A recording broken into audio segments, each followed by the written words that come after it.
8:09 laikas žinoti viską. Protestas prieš Kapčiamiesčio poligoną - gyva žmonių grandinė. Bendruomenė sako negaunanti atsakymų iš valdžios. Informacija skiriasi, jeigu mes vieną dieną pasakom, kad reikės visiems įsikraustyti, paskui jau pasakom, kad reikės tik dalį. Prezidentas siūlo svarstyti galimybę išplėsti planuojamą Kapčiamiesčio poligoną į Lenkijos teritoriją.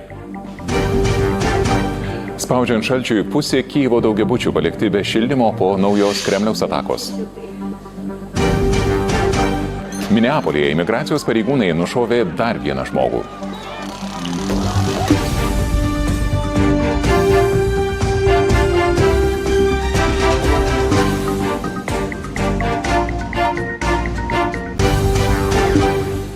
Labas vakaras, panorama apie įvykius Lietuvoje ir pasaulyje, aš Marijus Žiedas.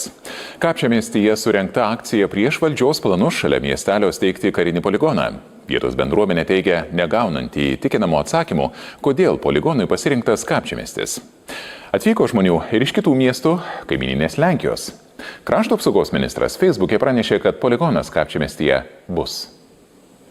Susikibti rankomis į gyvą grandinę ir pasakyti poligonui ne, sukvietė Kapčiamiesčio bendruomenė.